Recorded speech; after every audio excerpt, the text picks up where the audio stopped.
Good morning, everyone, and welcome to SpaceGeekSpeak. Today, we're pleased to have Paolo Mangili with us, a space architect, designer, and researcher, whose work focuses on building the infrastructure that will make a sustainable space economy possible. Paolo completed the world's only master's degree in space architecture at the University of Houston, where his research explored how cis-lunar orbital mechanics and Lagrange points could be used to support in-orbit logistics, resource storage, and future spaceports. He has worked on space architecture and systems concepts with partners like Boeing, led interdisciplinary projects combining engineering, design, and virtual reality, and now serves as head of engineering and research at REA Space in Italy, where he's helping advance next-generation spacesuit development.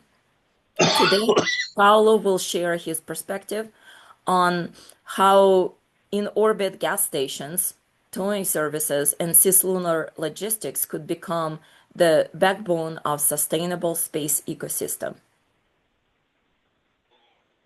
Paolo? Okay. Thank you. Hello, everybody. Good evening or good afternoon or good morning, wherever you are. It's a pleasure to be here. Thank you so much, Svetlana, for this very kind introduction. And today's presentation is going to be about the work that I did as a researcher and before that as a student at the University of Houston in the Department of Space Architecture. And so the idea of leading an effort towards the establishment of a never-ending space program by means of in-orbit gas stations and towing services. Now, this sounds like a lot of work, quite of a mouthful, so I'll proceed very gradually. As you can, and I'll also include a very multidisciplinary approach, which has been the hallmark of my path over these years. Svetlana mentioned that I'm a space architect. I lived in Houston up until a couple of months ago when I moved back to Italy to take the job of the head in engineering research at REA Space, where we make spacesuits. And so even in the space sector, I guess my focus is quite broad. So let's focus ourselves a little bit to the future that hopefully awaits us. So the future we're looking into for the next few years and decades is going to be hopefully a very crowded one. Private companies will provide more and more services. Space agencies will likely look ahead, to much more cutting-edge objectives, while some, standardized regular services like, launch to low Earth orbit will be carried by the private space companies. Hopefully, we'll see heavy launchers flying regularly, so a lot of payload will be carried into space. And the new space race that has been going on for the past few years will likely increase in pace and intensity. One of the hopes is, of course, to have lunar bases and in-situ resource utilization to become commonplace in the next few years. But all of these things come at a price. So fuel prices are still high and payload fractions are very low. That means that to get anything to even low Earth orbit is very energy expensive. Now, as you see in this chart, most of the energy is expended just to reach the near vicinity of the Earth. And so one of the things that we need to do in the future is to increase efficiency. We have to cut down reliance on Earth-based resources more and more in the future. So efficiency is one of the leitmotifs of my work. So introducing some of the notions that I'll use very frequently during this presentation, payload fractions, and of course the limitations. Now, typically when we launch into low Earth orbit or to geosynchronous orbit or all the way to the moon, we deal with a very inefficient payload fraction. This limit is given by the orbital mechanics and the efficiency of the current propulsion systems, and this is something we can't really change, at least for the moment. And so what we have to deal with is typically a payload mass versus a launch vehicle mass ratio, which is 1 to 20 or even 50 in many cases. This is why the system is inherently inefficient. And that's why we have to think about the change in the paradigm. So let's look ahead at what awaits us in the next few, let's say, 5 to 10 years. We just entered 2026. Happy New Year to everybody, of course. And so looking ahead to the next decade, to 2035, we'll see one of the major things that will happen in the next few years is the retirement of the International Space Station, which will probably occur in 2031. Probably, we still don't know, but that's the window we're looking at. And the reason of today's inefficiencies is the Earth gravity well. Now, I have some knowledge of physics, but physicists know this much better than I do. This is the reason for which we have such inefficient payload fractions. And traditional space supply chains mean that everything that we use in space currently has to be brought from the Earth. And so this is a great limitation. In this sense, even if it's going to be very difficult, we will probably see some lunar base effort in the next decades, probably, and hopefully on the lunar South Pole. Now, the lunar South Pole is quite rich in resources. We'll get back to that. But we have to implement a much more integrated strategy between all the different assets that will likely populate the space between the Earth and the Moon. Now, the current space logistics paradigm is, between the carry-along and resupply paradigms that, basically have made the Apollo missions possible, the shuttle mission, the ISS possible. Now, this paradigm means that everything has to be brought from the Earth. Gateway, if that will ever happen, will likely change this paradigm. So we'll probably see some minor, transportation from the Moon, but not anything really sizable. But in order to get efficient and sustainable in space, we have to take these carry-along and resupply space logistics paradigms and make them obsolete. And they will inevitably become obsolete if we will continue to increase our human presence in space. So one of the few things that we have to imagine, one of the few things we have to take into consideration is to create a sort of in-space supply hierarchy. So which resources do we have to look for first in space, not from the Earth, if we want to make the space enterprise, the space endeavor, sustainable? Of course, fuel and power must be attained and established as supplies first. Now, we'll get back to how the Moon can help us with this, but this is not a presentation on ISRU. It's a presentation on how we can how we can leverage space architectures to make those resources obtainable. And so this leads us to another important point. We have to prioritize some supplies. So we have to be able to get fuel and power before other supplies from space in order to get efficient. When we will establish those supply chains that will start in space, other supplies will become accessible. This can be positive, of course, leading towards positive feedbacks and virtuous cycles, leading to an increased sustainability, but also an increased capability and differentiations of capabilities. Now, the Moon, in this sense, is a natural depot of resources. We have a lot of things that we can extract from the Moon, but one of the things that we have to extract first, of course, is water, in light of the considerations that we made so far. So water, from which we can obtain O2, oxygen, and H2, hydrogen, which are essential to generate, to actually free energy, because they are a source of fuel. The research has shown that ISRU will have to operate within a larger architecture. I think this is inevitable. So there is no point in actually having a sizable resource production on the Moon without having the means to actually make those resources available in an efficient way without, expanding all the resources we collected that far.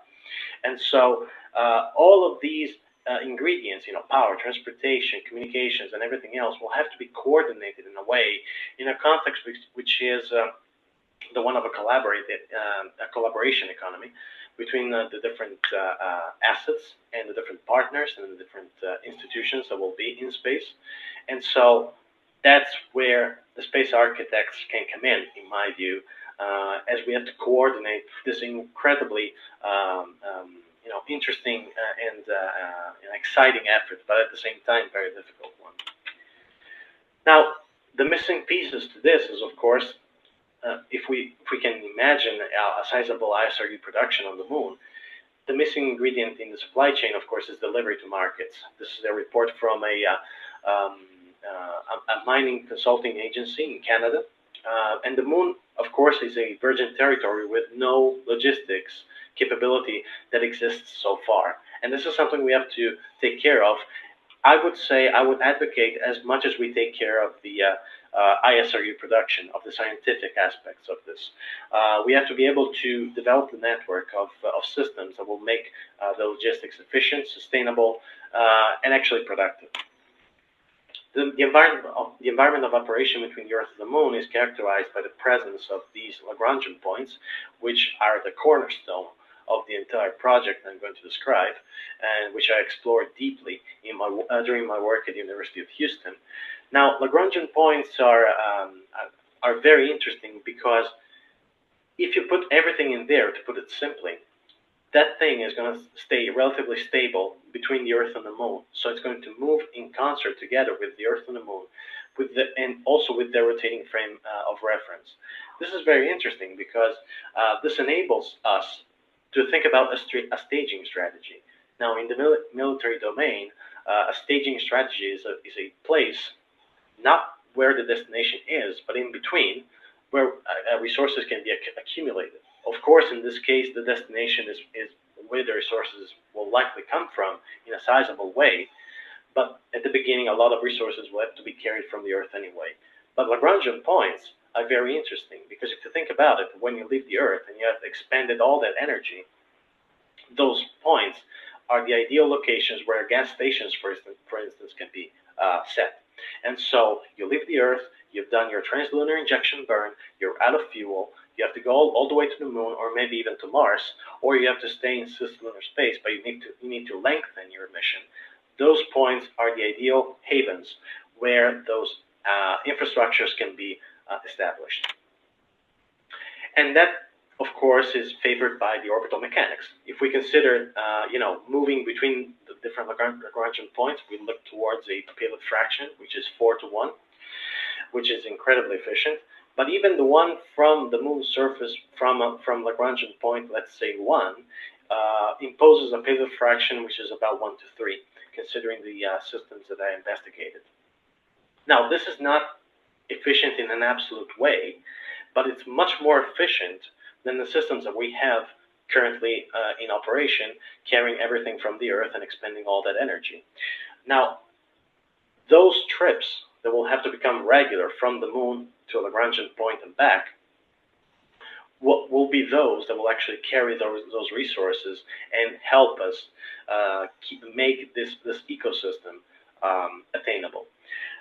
So in this sense, we're actually challenging the space logistics paradigm that we talked about before, and we're implementing a new paradigm. Let me see if this works. Okay, so this leads, so this leads me to talk more about the cis-lunar strategy that results from all these considerations. Now, we need to minimize the reliance on Earth, of course, and the consequent energy expenditure to store fuel in space, and we'll probably have lunar bases available maybe by the early 2030, maybe not that early, but mid-2030s probably. So let's say that we will have this notional yearly supply available to us. That supply of fuel, minus the amount that will have to be used directly on the Moon, will have to be carried back into space, will have to be moved from the lunar South Pole for customers. Think about it. There's no point in going into cis-lunar space, maybe heading to Mars, and risking a landing on the Moon just to refuel. When you do a trade study on where the gas stations can actually be established, and you look about the different possible locations, you think about low lunar orbit, for instance. Now, low lunar orbit is inherently unstable because of the Moon's irregular masses. There is a considerable energy expenditure needed to be captured and to leave it. It requires a considerable delta V to actually lift off from the moon with the resources and get into low lunar orbit if a lunar south pole launch is to be considered. And there are some very complex maneuvers, as opposed to Lagrange point number 1, where direct ascent from the moon is possible without launch windows, and as opposed to low lunar orbit where we have strict launch windows. The delta V is lower when you leave the moon because you have a direct ascent, and there is very, very little energy that you need to be captured at Lagrange point number 1. It's a much stable location on the long term, and there is, again, negligible energy needed to be captured to leave Lagrange point number 1. For a space architect such as me, there are at least 4 major points that we have to consider to make this happen. So one-off efforts will have to be carried out during the early stage of the ConOps, which means that basically we will have to standardize the vehicles, we'll have to standardize the architecture, and this brings me to the second point. We will have to implement modular designs. Of course, a modular design has its own drawbacks, but when you consider a growable infrastructure between the Earth and the Moon, which will most likely be a space station with storage capabilities, if you have a modular design, you'll allow yourself to have also some redundancy built into the system. International collaboration, this of course eludes the power of a space architect, but at the same time we have to take care of this, we have to consider this. Now, I know that the international scenario of the past few years, and most likely the next few years, is quite turbulent, but space, I think, is also an engine for peace, a motor for peace, in a way. But again, that's the most idealistic aspect. And what I talked about before, the capability of establishing virtuous cycles, so using less fuel to carry some resources and then building upon those resources and so forth, taking care of all the feedback effects, will allow us to actually go along with a modular design and gradually establish the ecosystem as I will describe it. Looking ahead at 2035, this is the context I described before with the traditional paradigm. And in the system that I'm going to describe, the first in-space supply chain is established between Lagrange point number 1 and the lunar south pole, where the sizable production systems will be.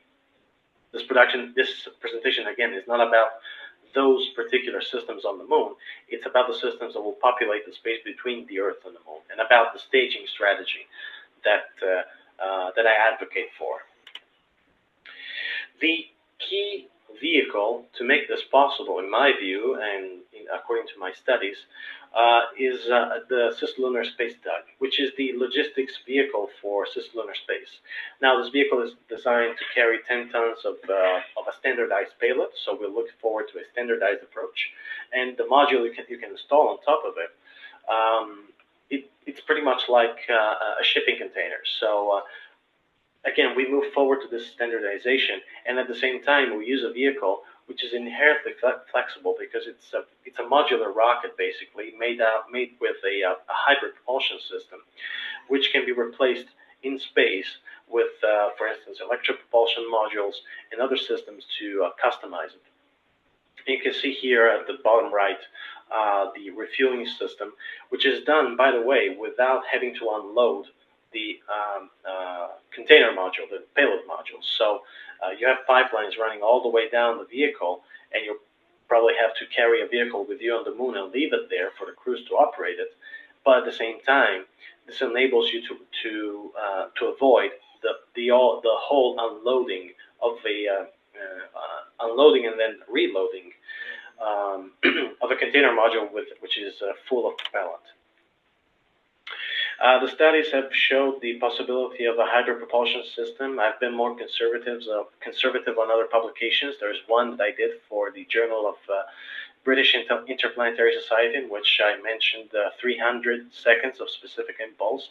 Even in that case, considering a slight trade-off in the payload fraction, it's still much more efficient than any system, in any Earth-based system.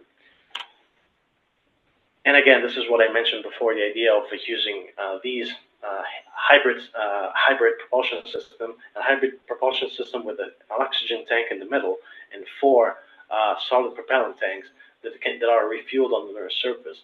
But if you can remove actually these tanks and replace them with electric propulsion modules, you can actually create different configurations of vehicles and actually create something which is much more adaptable to the uses of the cis-lunar customers. This is the first in-space supply chain with all the calculations and the percentage of fuel when it comes to the going from Lagrange point number 1 all the way to the moon and back. And you can see this system can actually reiterate itself, and so you can leave Lagrange point number 1, go to the moon with everything empty, so that the payload module and the space tug, both of which will be refueled on the moon. You refuel them on the moon, you lift off from the moon, you go back to L1, and in the system is designed to still have enough fuel to make it back to the moon with an empty container. So you can actually go back and forth from the moon and carry the fuel with you. And this, of course, can be applied to other supplies, other types of supplies as the system will grow. The Lagrangian fuel depot is composed of 4 main elements, plus the space tug, which is the shipping vehicle. And the idea is to create a system which is standardized and very much scalable. And we will start with the LH2 and LOX payload modules to carry the fuel, the truss modules, which are the long-term hydrolox storage systems, and the main module 1, which is the first one to be launched, which probably be launched by an SLS system, should be actually, but there are other possibilities in the future. And this is going to be the peer of the system, pretty much, borrowing. Let me see. Okay, again, borrowing a design analogy from the maritime world. So you have the moving elements, the space tug, the movable elements, i.e. the containers, and you have the fixed elements, which will create the harbor, basically, between the Earth and the moon. Again, as I said, modular, standardized, and scalable. This is the hallmark of the system. And these are the 5 types of payloads: 1 for SLS, 4 for Starship, that will carry the system, are posited to carry the system. And that's how the system should be able to should be assembled over the years. So the system is launched. Payload A launched from the Earth with an SLS rocket. It arrives at Lagrange point number 1. The EUS, i.e. the second stage of the core of the SLS, is still kept when the system gets to Lagrange point number 1, and the system is used to do some early refueling demonstrations. And the first space tug is also carried with the system. A payload is like a payload C or D. C or D is launched with Starship, and the first container module is installed on the space tug, and the first mission towards the moon to establish the first in-space supply chain is demonstrated. And as the system grows, as the demonstrations succeed, hopefully, the system will grow in that fashion, as more and more fuel is brought back from the moon, and the storage capabilities are enhanced. This is a small digression when it comes to the refueling system for the space tug itself. On the first mission, the space tug will carry these rovers with it that will actually be used on the lunar surface, so they will be left on the lunar surface. And so 3D printing technologies and stuff that will take a lot of time to go over about, but this is what the system is posited to be comprised of. So we move towards the traditional supply chain paradigms toward a new paradigm. And we grow with the amount of supplies that we carry from the moon back into space to Lagrange point number 1 to make them available for the average cis-lunar customer. Going back to the supplies hierarchy, we've built our capabilities over fuel and power, and so we can aim towards a diversified fuel supply, but then we have to expand from fuel. We've prioritized the fuel, but now, ideally, notionally, we've been able to use those resources, and we'll have to expand now and expand our portfolio of supplies that we can make available. The growth and the diversification strategies, of course, touches upon the space manufacturing domain. And in this system, what I identified going through the literature and the research is 4 main stages for the supplies. So there are raw materials, ores, semi-finished products, refined products, and large-scale assemblies. Or anyway, very complex assemblies that are either on the moon or on other planets or in cis-lunar space. This has led me to develop a generalized space manufacturing process workflow for the system, encompassing all the, or at least the most reasonable processes that will be implemented in the future. This allows us to take into considerations all of these aspects and all of these phases, from raw materials to large-scale assemblies, the technologies, from including extraction all the way to implementation, and assign those functions to specific locations between the Earth and the Moon.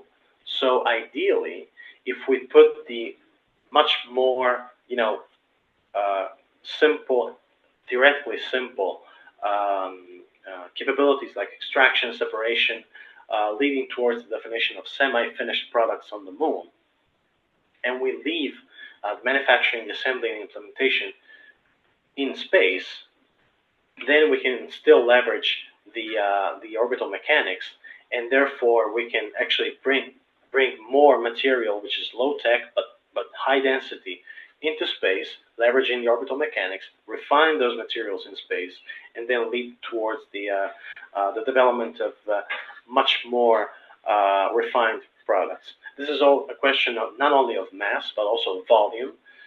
So from the Moon, we can actually bring densely packed semi-finished products, and in space, we can actually develop and manufacture large-scale structures and refined products, or even modular systems. This is very theoretical anyway, but in my view, this is the way we can actually attain those economies of scale, which we all look forward when it comes to a sustainable space ecosystem.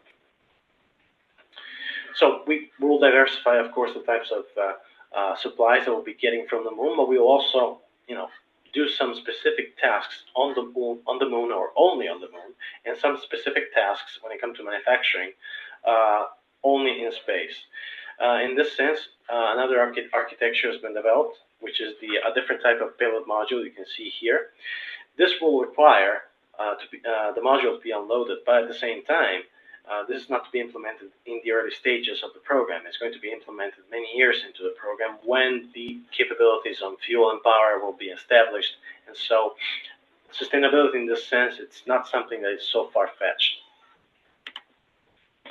And of course, this will also be we'll have to take into considerations other assets that maybe have already been developed or have already been considered or conceptualized by the space program. This, for instance, the Langley Research Center Lunar Surface Manipulation System, which is basically a lunar crane, which is very light, very powerful due to the low lunar gravity, and also it's very capable. So one of the things that the research has considered is the requirement for a lunar crane to be brought on the lunar surface by the space diver, to be left there, just like the rovers, to enable this loading and unloading as the program develops. So this is probably is going to be happen as positive to happen between 2035 and 2040. Sorry. with an early demonstration of capabilities and early establishment of capabilities. Moving on to the next 5-year period, we want to grow from L1, diversifying the portfolio of supplies, and maybe even expanding ourselves to Lagrange point number 2. Now, Lagrange point number 2 is very interesting because it's a very interesting location when it comes to the back of the moon coverage, when it comes to communication, but also launch pad for deep space missions. Of course, missions can be launched also from L1, but L2 should be the preferred haven for those capabilities. And again, when it comes to the in-space supply chains, starting from the moon, it's pretty much the same thing. And the orbital mechanics from the moon to L2 are as favorable. And so we will see a gradual decrease in reliance on Earth-based resources, which was the original objectives, as the facilities will grow. One of the things that have been considered and have been developed are these rectus, or the reconfigurable truss assembly system. Now, this is something that has been borrowed in part from existing concepts that have been developed even in the 1980s. But the key idea between those concepts, which were based on the shuttle program, and this concept, is that these trusses are entirely made in space. Now, if you remember the image from before, from the earlier slides, we saw some semi-finished rectus being loaded onto the space tug to be carried to Lagrange point number 1, where they could be refined and they could be implemented to actually sustain the growth of the system. So the system actually is able to regenerate itself, only basing itself on space-gathered resources and space-refined resources. These are the payload airlock modules that I mentioned before, which are supposed to be used to carry the solid stuff that doesn't have to be pressurized, but at the same time, these will have to be unloaded from the cis-lunar space tug onto the surface and back. But this can be implemented as the program develops. The design inspirations is an existing concept, actually an existing flight piece of hardware, which is the NanoRack spaceship airlock, adapted to this design and adapted to the upcoming modules that I'm going to describe in a moment. Another design that has been developed in the research is the mobile workshop payload. This is basically an enhanced version of the MMSEV lunar rover. So it's taking that module away from its chassis and expanding it, basically, making it a sort of Swiss knife for very refined space manufacturing applications. And so you can see here on the left that this has a very small exposable payload airlock, so you can actually manufacture stuff inside and expose it for astronauts to assemble it during an extravehicular activity. We have 2 suit ports, so astronauts can actually climb into their spacesuits and then leave the module without the need for an airlock and a vacuum chamber. And this is, again, a very reconfigurable design that has been developed in the research. This is the interior of the mobile workshop module, and so you can see it's fully modular and reconfigurable, so you can actually change the type of payload and the type of manufacturing systems that you will use over during the operations. This leads to another type of module that has been developed now that we know about the PAM, the payload airlock modules. These are the manufacturing modules. So they're based on the ISS internal architecture. They're fully reconfigurable and fully adaptable to the given machinery that you want to use to manufacture stuff. And so the payload airlock module attaches to it, and pretty much like the truck on a loading bay in a factory, this is pretty much the same concept. So you can actually take in semi-finished products, work them in the workshop, and then you can actually reload them back and have them exposed to the vacuum space, or maybe to another module, or wherever you need it. In the interior of the modular manufacturing modules, again, as I said, is based on the architecture, on the internal layout of the ISS, allowing it to evolve a little bit based on the literature research, and so you can actually implement everything, and you can actually adapt the module to the different tenants will probably populate the space stations, the Lagrangian space stations in the future. Another module that has been considered for the expansion of the gas stations and their differentiation is this sort of assembly platform. And so as the cis-lunar system grows and the ecosystem itself becomes much more advanced, the supplies become much more differentiated, the system will actually grow accordingly.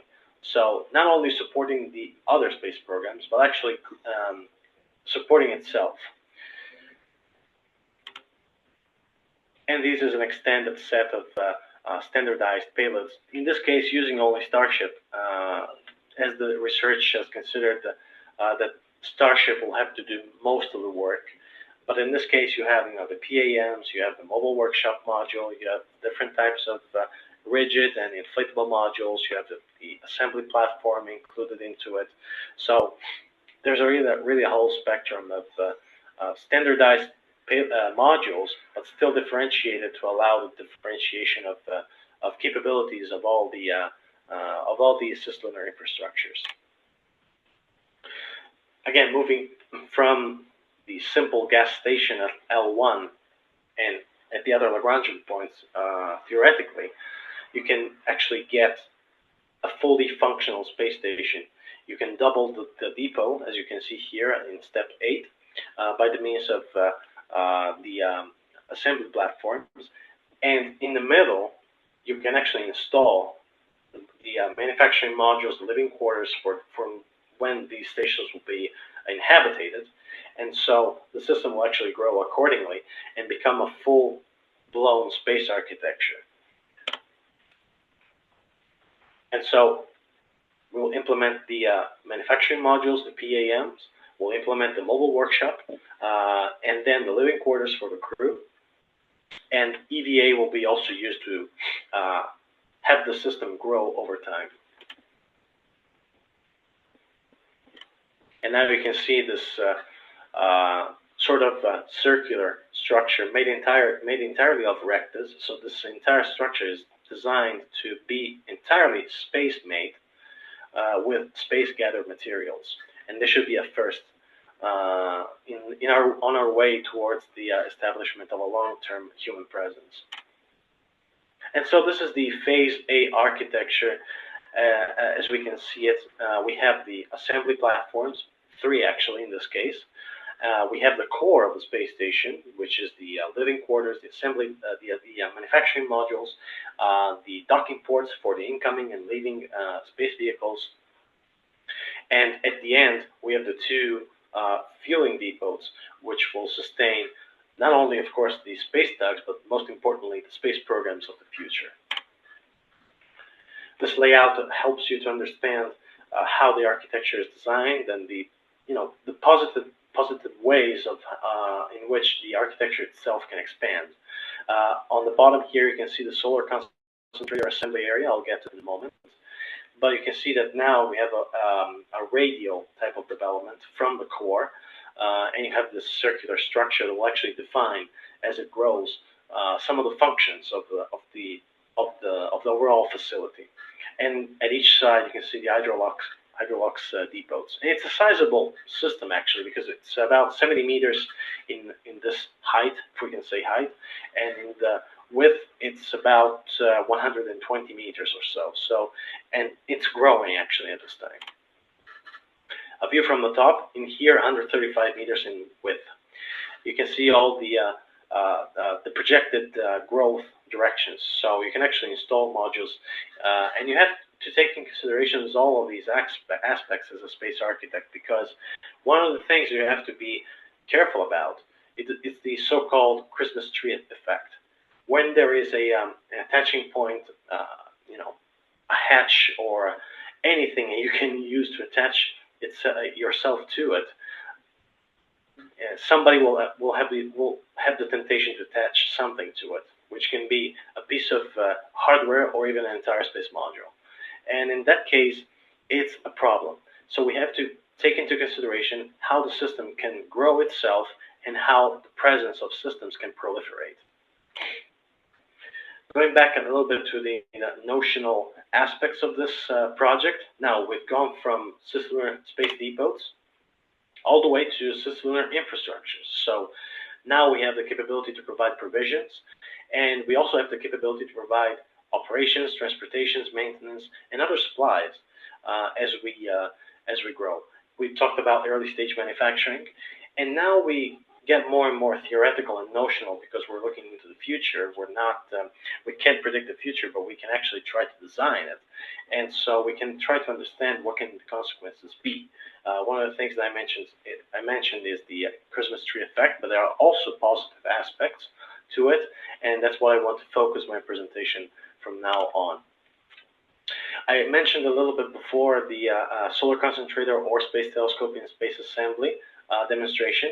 Now, using one of the assembly platforms, installing it at the end, actually on one of the points of the circular structure, you can actually have specific large systems being made and being assembled using all the systems we described before. So we have the manufacturing modules providing the trusses, for instance, and other systems.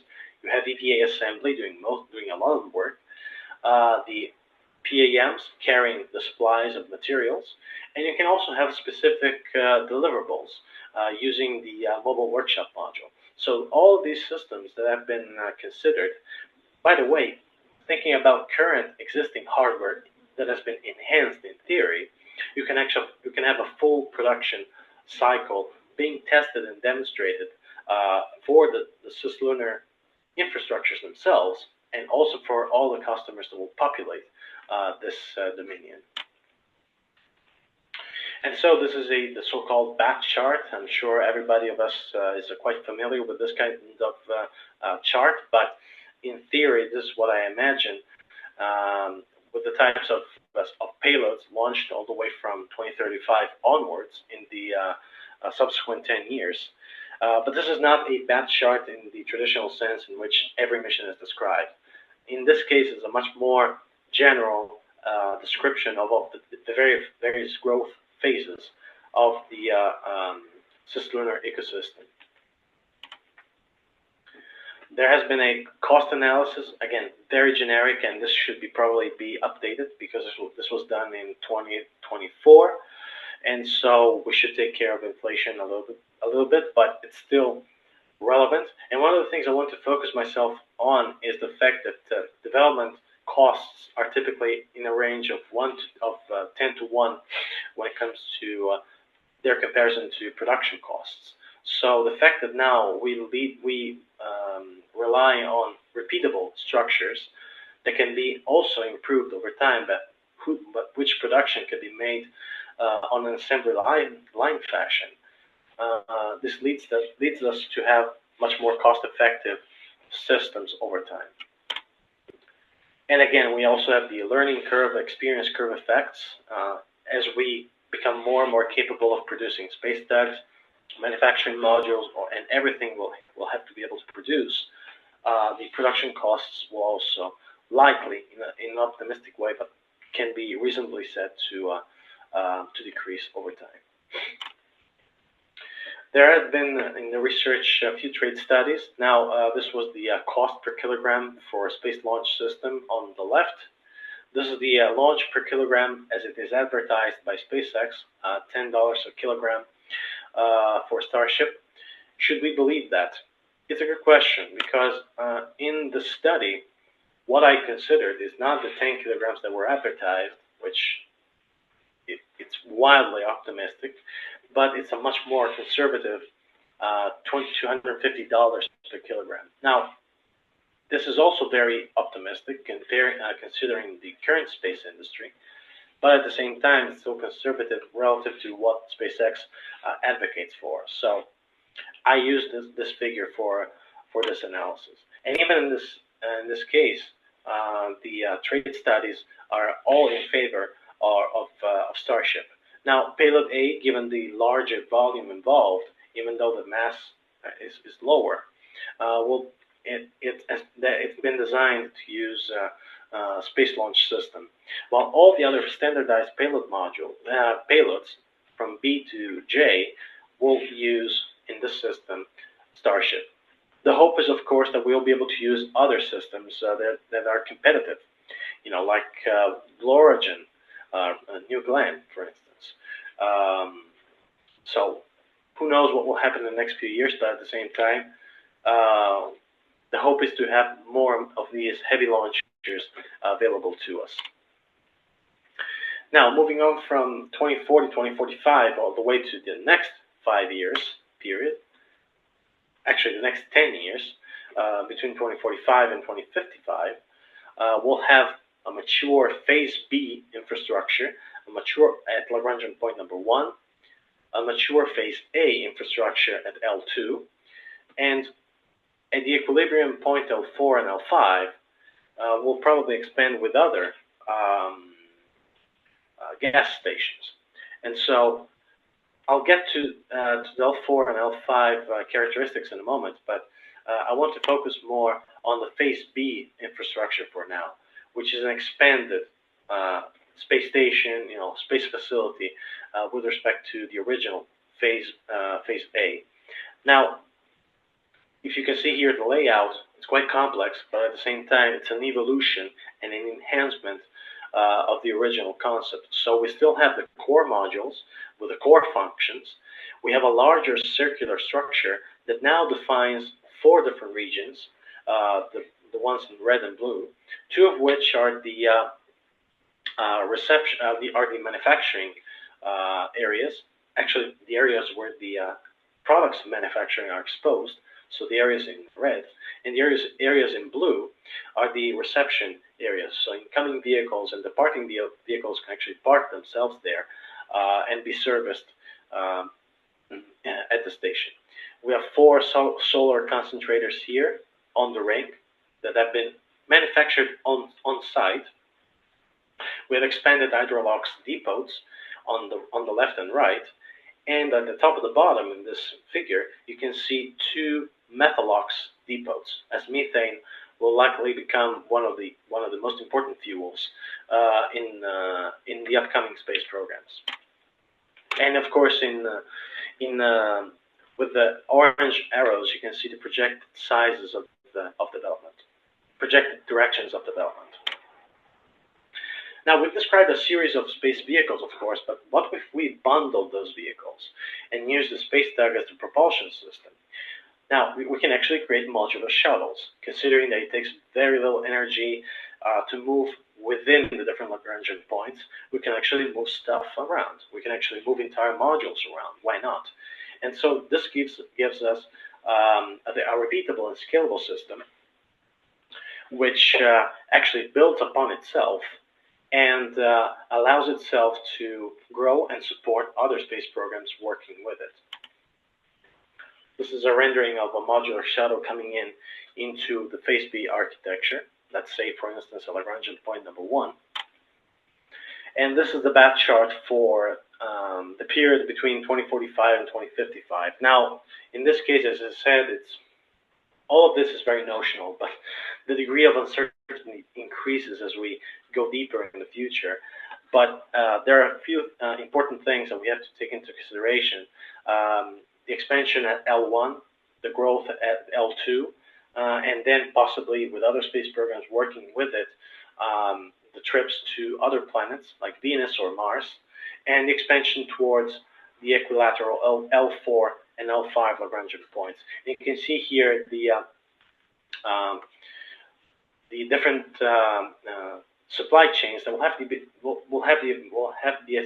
will be established at this stage. So a system that relies more and more and more on lunar resources and space-gathered resources, if we include asteroids, and less on Earth supplies. As we grow towards a mature logistics and manufacturing system, I also included manufacturing, now we can actually locate all of these elements that we described so far in a coherent industrial, let's say, workflow. Going again from the big one-offs all the way to a continuous flow system. So, big one-offs, very complex, only one or two systems launched. This is what we are. This is where we're at today. Going all the way to a continuous flow, let's say, large production of fuel on the moon, and we have to move forward to a platform production model. So, high variety and high volumes. And this is made possible by the system, by the way. So we already have been able to see, the development of the cis-lunar systems themselves, as I described them through the phase A and B, the solar concentrated demonstrator, the modular shuttles, and we'll describe other systems as we progress in the presentation. But this is the idea. So continuous complexity and the virtuous cycles that I described at the beginning. And as we grow and diversify again, now we have large space systems assembled, and we have new supplies available, and new capabilities available, of course. So we leverage ourselves, and with us, of course, we leverage other space programs, helping them to grow. So we go from 2045, 2055, going beyond 2055, we will have a sustainable and sustained expansion at the Lagrangian points 4 and 5, which, by the way, in orbital mechanics terms, are a little bit actually more stable than L2 and L1, because they are much more stable. Why? They're stable because of the presence of the sun, which makes them havens in which it takes a little bit more energy to get out of. And so that allows us to establish systems which are different in nature, for instance. We can have a nuclear testing facility at L4 and a raw materials depot at L5, for instance. So we can actually gather asteroids, small asteroids, to mine at L5, all using these assets and these architecture that I've been describing. And so this is how the ecosystem, you can see, starts to take shape, and there's a real exchange of goods and deliverables between all of these architectures. This is very far off in the future, the phase C architecture, looking forward towards 2050 or 2060. But again, following the same philosophy of modularity, repeatability, and the system that actually grows with its own efforts. We have this phase C architecture, which is really a spaceport, the biggest spaceport you can imagine. And again, this was much more an exercise on, let's see what we can do from an architecture perspective. But at the same time, I think it's kind of cool to see a system like this at Lagrangian point number 1, for instance. And you can see all the different capabilities and the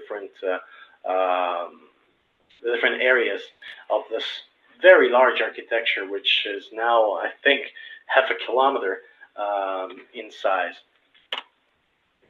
This is a rendering of the core modules, and this is a diagram of those same modules. Lots of inflatable modules, but there's core A, which is more focused on the living quarters for the crew, and cores B and B1, and B2, which are the space manufacturing, assembly, and logistics centers. So we see a greater differentiation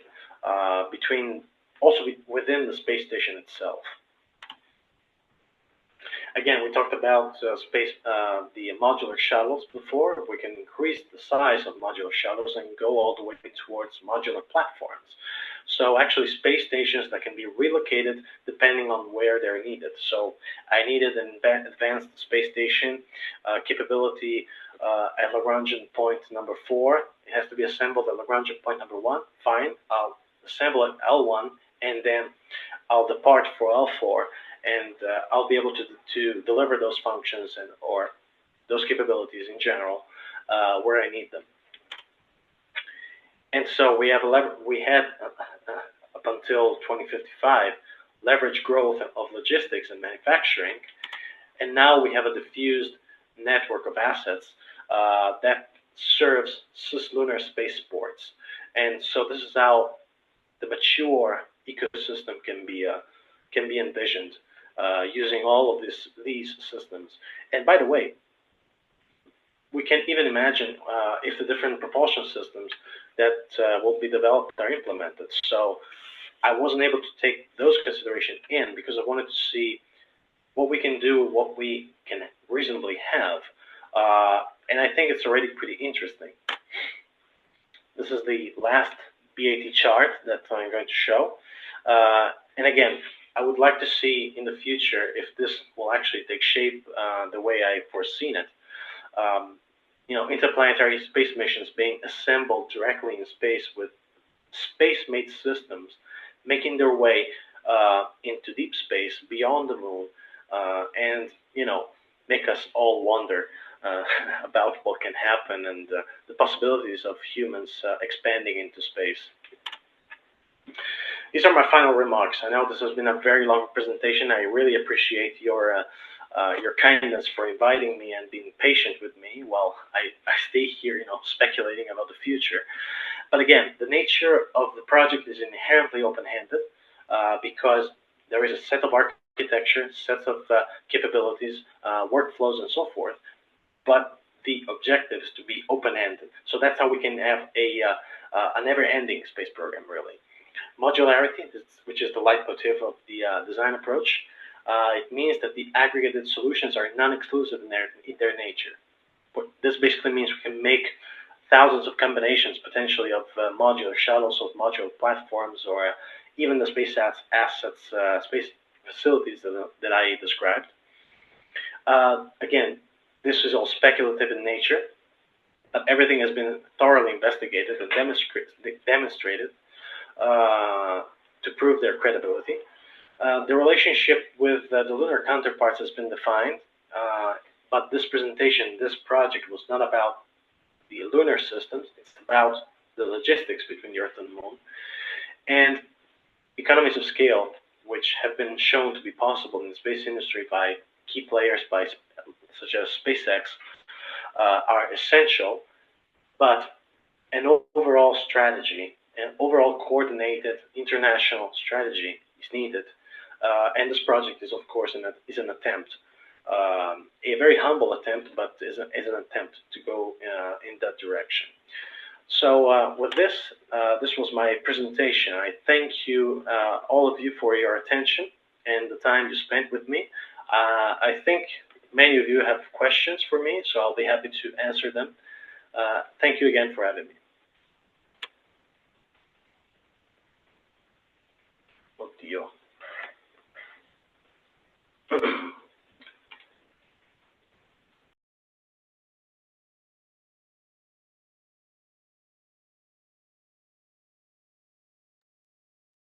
Thank you, Paula. If you can stop sharing, that would be great, because then we can see everyone on the screen. Absolutely. Just let me